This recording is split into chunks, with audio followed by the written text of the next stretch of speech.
His viral Bones or No Bones Day videos gave millions a fun way to decide if it was a day to hustle or rest. We're going to find out what kind of day today is going to be. And forgive the sound of my voice, I woke up with the sniffies. Not a bone to be found. Have a wonderful No Bones Day, everyone. Another round of No Bones to see if Noodle has bones. Oh my God, he's got bones. He's got bones this morning. I can't believe it, you guys. Buy that lottery ticket, file that divorce, quit that job, do whatever you were planning to do, but we're too scared to do. You have good luck for the rest. Look at that, confirmed bones. Cute, so sweet. That is Jonathan and his beloved dog Noodle, who is no longer with us, unfortunately, but will forever inspire people through this video and the New York Times bestseller, Noodle and the No Bones Day. Oh my gosh, now Jonathan Graziano is back with a brand new picture book. Milton Makes a Move, inspired by his newly adopted senior pug, Milton. Lucky for us, they're both here with us. Hello, Milton. Hello, Jonathan. Hi, thank you so much for having us today. What is it like seeing Noodle? I love Noodle. He was my friend in my head. Right, no, seriously.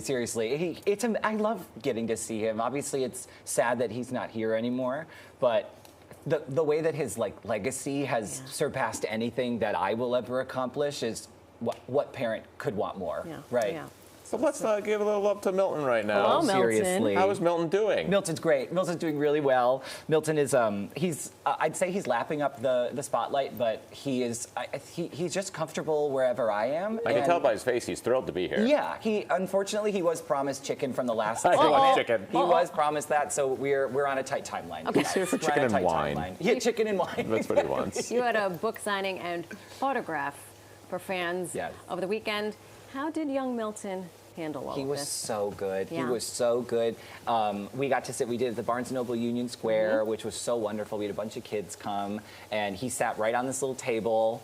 I got to sign their books, and we had a paw print stamp that we could put on, which is so adorable. And he just sat there and let all these kids come up and pet him, and of course, you know, it was a transaction. There were treats involved, but he's just such a sweet dog, and it's wonderful to be able to bring him to. We'll go to schools or stuff, and he just sits there and gets attention, and more power to him. He has a wonderful temperament. The book has been compared to War and Peace by many critics. Yes, exactly. Milton Makes a Move. Tell us what it's about. Yes, well, it's a meditation on humanity and the human condition. Yes. Milton Makes a Move is the story of Milton coming to live with me. So Milton, I adopted Milton's from a rescue called the Pug Rescue of Korea. Wow. That's right here in New York City. Okay. And he was rescued from a hoarding situation in Korea. He was rehabilitated over there, flown across the ocean to come be fostered by me.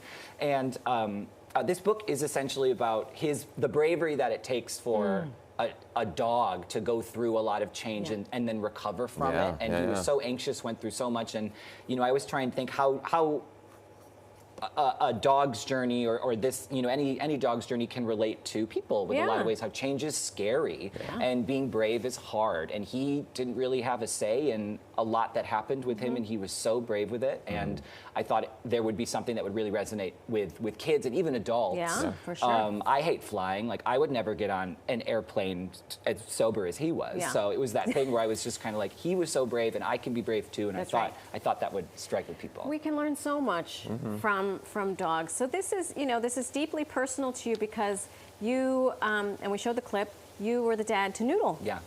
And then Noodle passed away. When did you know you were ready for another dog? So it's really hard to know, right? You're jumping in the deep end anytime, but what I will say is that I fostered after Noodle passed. I took some time.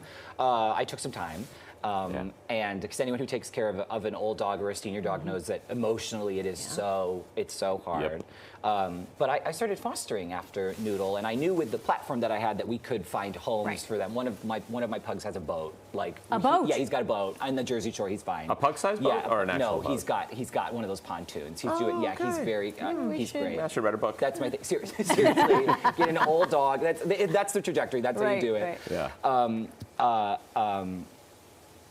So you fostered a dog for a while. Sorry, forgive me. Yes, so I fostered for a while, and I had 5 fosters, and you get over that feeling of I want to take care of a dog, but I only want to take care of one specific dog, and you just start to be more available to. Well, no, this dog needs help, and I can help them with that. And then Milton was my 5th foster, and You just know. A lot of times you just know. We're actually in the midst of doing this. We have an adopted dog already, but we're in the midst of deciding between fostering and adopting. So what is the advice you have for people like me or someone watching that's like, oh, it could be something I'm into? So advice I would say is always reach out to your rescue and see if they would approve an extended foster so that you could have a little more time for them to adjust, because it's really hard sometimes when you only have a few days to decide and they still need to decompress and you can figure out more about them. So ask if you can get an extended foster.